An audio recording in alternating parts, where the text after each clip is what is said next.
Bismillahirrahmanirrahim. Assalamualaikum warahmatullahi wabarakatuh. Selamat datang kembali di channel Masih Daily.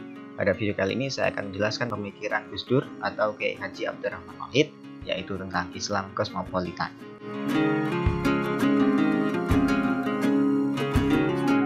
Sebagaimana yang kita kenal, pada diri Gus Dur ini merupakan representasi dari manifestasi seorang cendekiawan muslim yang lahir dari lingkungan pondok pesantren dan juga memiliki pemikiran yang terbuka dan berwawasan luas. Karenanya ide Islam kosmopolitan ini sebenarnya juga sangat relevan dengan gaya pemikiran dari seorang Gus Dur yang memang sejak awal ini mengedepankan prinsip-prinsip keislaman yang bersifat universal.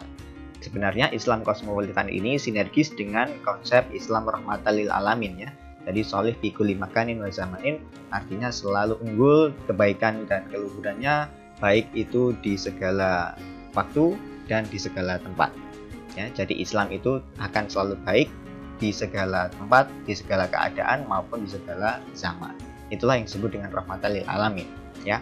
Kemudian terkait dengan pemikiran Gus Dur tentang Islam kosmopolitan, ini tentunya merupakan satu pemikiran yang sangat monumental ya. Karena seorang Gus Dur ini mampu memberikan satu wawasan atau pandangan yang berbeda di kalangan pengkajian keislaman, tentunya khususnya di Indonesia. Konsep Islam kosmopolitan ini sebenarnya adalah manifestasi dari Islam rahmatan lil alamin yang merupakan hasil pendialogan ya antara konsep-konsep keislaman secara normatif dan historis. Tentunya di sini merupakan satu kombinasi yang tepat antara pemahaman Islam yang berangkat dari dalil-dalil naqli yaitu ayat Al-Quran dan hadis-hadis Rasulullah Muhammad SAW dan juga ide-ide yang berdasarkan dari perkembangan peradaban dan juga keislaman yang sudah dilaksanakan secara historis di masa-masa setelah Rasulullah Muhammad SAW sampai sekarang. Jadi Gus Dur ini mencoba untuk menawarkan satu konsep baru terkait dengan bagaimana kita harus berwawasan yang luas di dalam memaknai ajaran-ajaran Islam dan juga menerapkannya dalam kehidupan sehari-hari. Kita tidak boleh berpikiran sempit dan tentunya kita harus menghindari budaya taklid buta dan juga fanatisme mazhab yang berlebihan, karena itu tidak mencerminkan bagaimana seorang muslim sejati, yang dimana seorang muslim sejati itu harus memiliki pemikiran dan wawasan yang luas di dalam memaknai kajian-kajian keislaman, syariat Islam dan juga penerapannya dalam kehidupan sehari-hari. Saya akan beri contoh beberapa hal ya yang terkait dengan ide Islam kosmopolitan ini. Yang pertama, Gus Dur mencoba untuk memaknai ulang bagaimana kita harus melihat diri kita sendiri sebagai manusia dan juga lingkungan sekitar tempat kita berada. Ini perlu dimaknai ulang karena memang Islam itu tidak hanya terkait dengan hablum minallah, tapi juga hablum minannas. Sehingga ini merupakan satu cerminan bahwa sebenarnya kita hidup di lingkungan yang sangat beragam dan ini butuh satu kesadaran yang kuat sehingga kita mampu menempatkan diri dengan tepat di tengah masyarakat yang majemuk. Kemudian terkait dengan pandangan iptek ini yang kedua ya, Islam sangat membuka diri dengan perkembangan ilmu pengetahuan dan teknologi. Ini terbukti dengan banyaknya ayat Al-Quran yang menjadi satu stimulan ya atau menjadi satu motivator utama di dalam melaksanakan penelitian. Ya, banyak sekali ayat yang berakhir dengan afala yaqilun, afala yatafakkarun dan seterusnya dengan makna yang sama.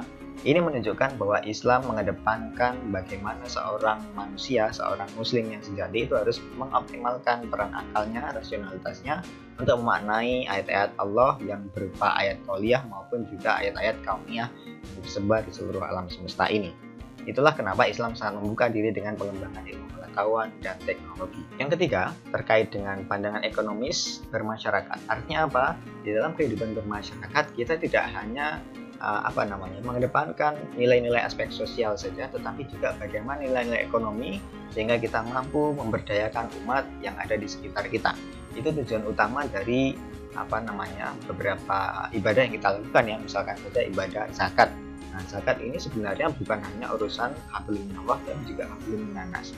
Bagaimana kita saling membantu antar sesama umat muslim sehingga nanti tidak ada kesenjangan ekonomi, tidak ada kesenjangan sosial antara yang kaya dengan yang miskin, sehingga kita semua memiliki posisi yang sama dan mendapatkan kehidupan yang layak secara bersama-sama dan sinergis. Kemudian yang keempat ini adalah pandangan individu dengan masyarakat, yang ini merupakan aspek sosial ya. Aspek sosial ini tidak boleh dikesampingkan karena bagaimanapun misalkan ya di dalam Islam kita diajarkan untuk memuliakan tamu dan juga menghormati tetangga. Nah, ini menjadi satu cerminan pokok bahwa sebenarnya kita tidak bisa hidup sendirian. Bahkan pakaian yang kita pakai ini pun merupakan bagian dari salah satu bentuk perwujudan kerjasama ya, baik itu antara petani, kemudian penjahit, ya konveksi, pabrik itu, dan seterusnya sampai kepada ada di tangan kita dan kita pakai saat ini merupakan kerjasama dari banyak orang tentunya yang ada di belakangnya.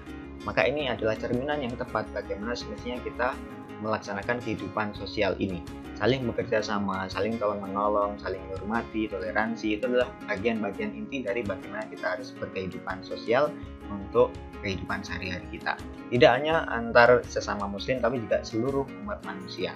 Ya, jadi di sini tidak boleh ada alasan keagamaan. Oh, kamu Islam, kamu bukan Islam, tidak boleh seperti itu. Kita harus berjalan berdampingan ya, kita harus melaksanakan kehidupan sebagaimana prinsip-prinsip etika berkehidupan sosial yang baik. Kemudian yang kelima yaitu pandangan tradisi dan dinamisasinya. Tentunya di kehidupan kita di Indonesia sangat multikultur, banyak budaya, ragam bahasa, suku bangsa. Yang ini membuat kita harus meyakini bahwa toleransi adalah satu hal yang harus kita kedepankan ya.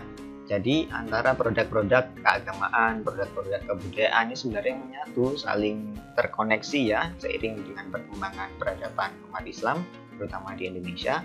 Oleh karena itu kita harus memberikan satu pemaknaan yang tepat bagaimana kita harus jalankan syariat Islam tanpa harus mencerai-beraikan bagaimana keragaman adat istiadat budaya yang ada di Indonesia. Tetap kita harus hormati dan juga kita harus hargai dan pelihara, karena kalau bukan kita, siapa lagi yang akan menghargai adat istiadat dan budaya Indonesia ini. Kemudian yang keenam, pandangan terkait dengan pengembangan masyarakat. Ini kaitannya erat sekali dengan pengembangan iptek tadi ya. Jadi ketika iptek berkembang, maka masyarakat juga akan berkembang peradabannya. Ini menjadi penting karena kalau kita berbicara mengenai ajaran atau syariat Islam, banyak sekali orang yang memaknai, oh ya Islam itu adalah hablum minallah saja. Jadi urusannya apakah kita bisa masuk surga atau jangan-jangan kita nanti malah masuk neraka. Nauzubillah min dzalik. Bukan hanya itu saja, bukan hanya urusan pahala dan dosa, tetapi bagaimana kita mampu mengembangkan peradaban masyarakat sehingga cara berislam kita ini tidak hanya untuk kita sendiri tapi juga untuk masyarakat di sekitar kita. Yang ketujuh itu adalah pandangan asas internalisasi dan juga sosialisasi. Jadi bagaimana kita memahami agama Islam yang tepat dan kemudian kita memberikan efek yang baik kepada masyarakat di sekitar kita. Ini menjadi penting untuk dipahami karena Islam kosmopolitan tidak hanya urusan kita dengan Allah Subhanahu wa taala ya, tetapi bagaimana keislaman itu mampu berkembang, mampu menular kepada masyarakat luas yang ada di sekitar kita sehingga kita mampu memberikan manfaat ya. Khairunas anfa'uhum linnas. Oke, jadi urgensi penerapan Islam kosmopolitan dari ide yang dicetuskan oleh Gus Dur ini dalam kehidupan sehari-hari tentunya kita bisa pahami ya. Misalkan di dalam pembahasan Daruriyatul Khamsah atau kebutuhan asasi manusia. Nah, di dalam kajian Ahlussunnah wal Jamaah kita mengenal ada istilah Daruriyatul Khamsah. Ini yang merupakan kebutuhan asasi dari manusia yang ada di dunia ini, terutama umat Islam. Yang pertama adalah kebutuhan untuk menjaga agama, hifdzuddin. Yang kedua adalah menjaga jiwa, hifdzun nafas. Yang ketiga adalah menjaga akal pikiran, yaitu hifdzul akal. Yang keempat adalah memelihara nasab atau keturunan ya, hifdzun nasab. Dan yang kelima tentunya adalah hifdzul mal atau melindungi properti dan harta benda kita. Ini perlu dimaknai ulang ya teman-teman, karena bagaimanapun Daruriyatul Khamsah tadi yaitu menjaga, entah itu menjaga agama, menjaga jiwa, menjaga keturunan, menjaga nasab yang tadi sudah saya sebutkan tadi itu, termasuk juga menjaga akal tadi, ini merupakan satu kesatuan yang tidak bisa dipisahkan. Namun demikian, pemaknaan ulang yang saya maksud di sini misalkan ya, Gus Dur memberikan contoh ya, bagaimana kita harus menjaga akal. Kalau di dalam kajian kitab klasik sebelumnya ya di masa-masa lampau, menjaga akal itu selalu dicontohkan dengan mengapa kita tidak boleh meminum khamr gitu. Alasannya khamr itu haram dan bisa merusak akal pikiran, bisa menutup akal atau logika seseorang sehingga dia nanti dikhawatirkan akan terjerumus dan melakukan hal-hal yang tidak baik ya, melakukan kriminalitas. Tetapi di sini Gus Dur memberikan satu pemaknaan ulang begitu ya, bahwa hifdzul akal itu tidak hanya sekedar itu saja. Jadi bukan hanya preventif atau kuratif ya, tetapi bagaimana manusia ini harus mampu mengoptimalkan rasionalitas mereka sehingga mereka nantinya mampu menjalankan peran mereka sebagai khalifah di muka bumi ini, dan juga bagaimana dia berperan di dalam kehidupan mereka sehari-hari di masyarakat. Maka menjaga akal ini maksudnya adalah selalu mengasah bagaimana rasionalitas kita, selalu menerapkan sesuatu dengan cara tepat, dengan argumen yang baik, dan juga ini tidak boleh keluar dari koridor nilai-nilai keislaman. Itulah yang disebut dengan menjaga akal atau hifdzul akal dengan paradigma Islam kosmopolitan. Jadi dari sini kita bisa pahami bersama ya bahwa Islam kosmopolitan ini mengedepankan wawasan yang luas dan juga pemaknaan yang mendalam, sehingga kita nanti menjadi pribadi yang inklusif, pribadi yang toleran, dan kita tidak akan menyalahkan atau seringkali menuding pihak lain, menuding para penganut mazhab lain, atau bahkan memojokkan para pemeluk agama lain bahwa itu salah, itu sesat, dan lain-lain. Itu tidak bagus.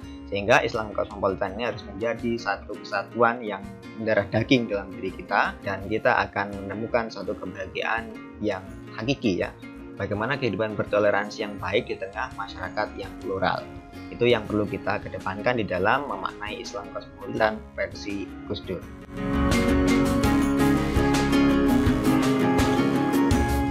Oke, pertanyaan kita hari ini adalah silahkan berikan contoh konkret bagaimana penerapan Islam kosmopolitan dalam kehidupan sehari-hari. Silahkan berikan argumentasi yang tepat dan tentunya harus diberi rujukan referensi yang valid dari artikel jurnal ilmiah.